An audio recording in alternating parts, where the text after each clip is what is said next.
What's up, G? At welcome back sa ating channel. So, ngayong araw na ito ay may malupit tayong pag-uusapan dahil isa sa ating mga brad, no? Isa sa ating mga idol pagdating dito sa cryptocurrency, lalo-lalo na fan din ako ng XRP o Ripple, no? Yung kanilang CEO na si Brad Garlinghouse ay nagbigay ng konting komento lang sa kanyang brad na si Michael Saylor, no? So dito pag-uusapan natin yung iba't ibang pwedeng maging possibility at saka kung ano yung dapat nating tandaan lalo na sa mga ganitong klase ng mga argumento na pwede nating may kapulutan natin ng aral lalo-lalo na sa patuloy kasi na pagbagsak ng market. So hindi natin talaga maiiwasan na magkaroon ng mga speculation tungkol sa mga ano, no. Pero ibibigay ko na kagad yung pinakapunto ko dito, no. Hindi kasi ang strategy o si Michael Saylor ang basehan ng paglago ng Bitcoin, no. Tinatalakay lang natin si Michael Saylor dahil isa siya sa mga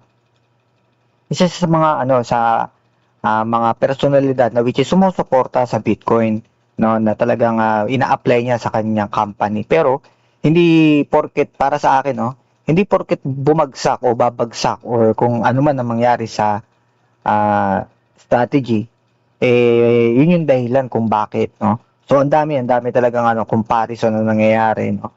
Itong mga CEO na to, hindi naman si Michael Saylor ang gumawa din ng Bitcoin. So hindi rin naman siya CEO, walang CEO ang Bitcoin pero nalilink siya dito at idinidikit talaga yung pangalan niya pagdating dito. Bakit? Kasi syempre siya yung isa sa mga talagang advocate ng Bitcoin, no? At yung kanyang company na strategy. So sa pagbagsak nun, may iba't ibang personalidad din na parang sumisita or nagbibigay ng komento doon sa kanyang mga ano. No? So, yun nga, isa rin sa mga controversial na pahayag, may lumabas matapos sabihin ng Ripple CEO na si Brad Garlinghouse na nananatili naman siyang bullish sa Bitcoin, no? Pero naniniwala din siya sa strategy ni Michael Saylor at ng strategy talagang nakakasama sa buong crypto market. So bakit kaya, no? So basahin muna natin yung kanyang ano, no? So dito sabi sa balita, Ripple CEO Brad Garlinghouse said he remains bullish on Bitcoin. Na as he prepared stock at center strategy model fell to a record low, no? Financial engineering does not drive long-term value, arguing that the lasting value of any digital asset comes from its usefulness. So, totoo naman. So, nandito tayo sa part na kung saan talagang binibida niya yung XRP. No? Team Michael Saylor wasn't focused on the right stuff and that has hurt the overall market. He separated that from his view on asset itself, saying he is still bullish on Bitcoin. Garlinghouse target was the machine strategy. As used to accumulate Bitcoin for about a year, the company has issued preferred shares, a class of stock that pays a fixed dividend to raise cash for more Bitcoin. No, its STRC share, strategy share, carries an 11.5% annual dividend. So meron siya nakukuha dividend every year kapag nakaano ka dun sa kanyang strategy, no? Dun sa company. And is engineered to trade near $100. So $100 dapat. So bumagsak yung price ng strategy. Ang alam ko nasa $75 na lang yung price. Pointed to strategy trading about 25% below that level of daming indictment of the strategy. So nangyayari dito, no, nag-issue siya ng mga shares dun sa kanyang mga ano, so binili yon ng mga ano, ng mga investor, then meron pa silang makukuha na parang 11.5%. Pero yun ang price is nasa $100 ang isang stock, no? Pero dahil bumaba nga na 25% yung kanyang price, so kailangan pa rin niya magbigay ng dividend at the same time kailangan din niya ano talaga saan niya kukunin yung pondo. So yun na ba yung magiging dahilan para magbenta ng Bitcoin, no? Isa rin kasi sa mga pinipitch niya is na ano, I will never sell my Bitcoin, never sell your Bitcoin, yung sinasabi ni Mikey Saylor, no? So syempre the moment na nagbenta siya, nagkakaroon talaga ng ano, konting problema, no? Nagkakaroon ng ibang interpretation sa mga retail investor, lalo na yung mga tinitignan siya bilang Bitcoin enthusiast, no? So sasabi rin dito, the stock hit a record low Thursday, falling as much as 26 per below par while Strategy common stock dropped to its lowest since February 2024 and closed around 82 on Friday. All as Bitcoin fell below 59,000, the criticism lands on a week of mounting pressure on the model. CryptoQuant said in the report that Strategy should pause its Bitcoin buying and rebuild its cash reserves kasi syempre naubusan na rin sila ng kapital. So importante talaga yung cash reserves, no? Dapat meron ka talagang pang buffer lalo na sa mga hindi inaasahang mga lalo na yung mga obligation, yung iyong responsibility na magbayad sa iyong mga stockholder. No? So kailangan una muna talaga yun. Noting that the cushion behind Strategy dividend sustained from more than 7 years of coverage to about 14 months. When Strategy trades below $100, Strategy engine for issuing shares and buying Bitcoin stalls, which is why the company has paused it. No? So, ang daming talagang no? So, sunod-sunod talaga yung na mga bad news talaga ngayon. So, kailangan, ano ba yung mga dapat nating dito, no? Para kasing tinutukoy kasi dito niya yung model ng Strategy, no? Nag-i-issue ng mga preferred shares para lang makalikom ng pera at bumili ng Bitcoin. Pero siyempre, pag bumagsak yung presyo ng mga preferred shares na yun, humihina rin yung financial model, no? Noong company. Tapos lumalakas din yung criticism na baka hindi na masustain talaga yung ganong klase ng diskarte, no? So, lang siya, accumulate lang siya ng kuminitang kapital, pinambibili niya ng Bitcoin, yung mga share stocks niya, no? So, malaki talaga yung risk pagdating doon. Pero, una, huwag tayo basta sumunod talaga doon sa malalaking kumpanya o mga sikat na personalidad, kahit mga bilyonaryo o mga institutional na mga investor, kahit mga institutional investor pa yung bumibili ng Bitcoin, no? So, hindi naman ibig sabihin wala ng risk, no? Alamin natin kung ano yung pinagkaiba ng Bitcoin mismo at ng kumpanyang bumibili ng Bitcoin, no? Gamit yung utang o leverage, magkakaiba kasi yung risk profile ng dalawa kung paano, no? Dapat alam din natin kung wag tayo magbasta mag-i-invest dahil lang sa hype. Intindihin natin kung saan nanggagaling yung kapital at gaano talaga kataas ang leverage o yung utang na ginagamit nila at kung sustainable ba yung business model pagdating sa mga ganitong mga klase ng diskarte ng mga bilyonaryo. So, iba-iba naman Kailangan talaga sabihin na natin na ganito, no? Kahit naman ako, XRP army din ako. Bitcoin enthusiast din ako, no?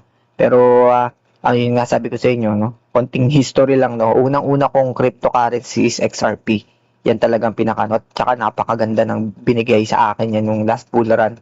Lalo na nag 190 pesos to 200 pesos yan, no? So, hanggang ngayon, yun, may hold pa rin ako ng mga XRP, so hindi ko hinahayaan. So, nandun pa rin ako sa stand ko na mag-accumulate din ako ng So, hindi pa naman ngayon, no? Inaantay ko muna tong aking Bitcoin. Gusto ko muna ma-settle yung aking Bitcoin profile. Pag nakita ko na yung aking profile sa Bitcoin, so isusunod ko na ito, no? So, pwedeng Ethereum or XRP. So, depende sa akin kung ano yung pwede kong yun, no? Pero maganda rin kasi yung price talaga ng ngayon, lalo ng Ethereum. No? XRP medyo mataas pa no? Kasi nakabili ako nito, ang average ko dati, last is 26 pesos ata, ganun. So, nasa pa siya ngayon nasa $1 pa siya So, nasa 60 pesos pa ata siya ngayon. No? So, hindi ko muna sinisilip, sa totoo lang. Alam ko na yung mga coin na gusto kong supportan ulit para sa next bull run. Lalo-lalo na, lalo na XRP ko kasi is talagang mag-accumulate ako niyan hanggang sa mag-retire ako. So, tuloy-tuloy pa rin ang aking So, yung plano ko kasi dun sa mga XRP holding ko is pang-retirement na talaga. No? Bakit hindi Bitcoin? Kasi yung Bitcoin, may iba rin naman ako allocation kung para saan naman siyang Bitcoin. No? At Ethereum para saan din. No? So, namili lang ako talaga ng mga coins, tokens na talagang susuportahan ko na talagang dini-DCA ko. So, yung diskarte ko dito is DCA. Hindi ako nag-trade. No? So, nag-iipon lang din ako. Pero sa ngayon, hindi pa ako nabili ng XRP. No? So, naghahantay pa ako ng inaantay ko muna yung aking go signal, no? Para mag-start, mag-accumulate ulit ng XRP, no? Siyempre, dahil ganito nangyayari, hindi ko naman sila sa sinisiraan, no? Hindi ko naman sila sa inaano, no? Parehas kong gusto yung mga tokens na yan at susuportahan ko. Pero, naniniwala ako na maaaring kasi ito bahagi rin ito ng narrative war sa pagitan talaga ng iba't ibang kampo sa crypto. Siyempre, habang humihina yung financial model ng strategy at bumabagsak yung market, pwedeng sinusubukan din ng ilang personality na ilipat yung attention mula doon sa Bitcoin-only narrative papunta doon sa utility-based cryptocurrency kagaya ng XRP. Bakit? Kasi tinan mo nyo, sa ngayon, lagi Bitcoin ang binabantayan, Bitcoin ang laging tinitignan. Bakit kaya gano'n, no?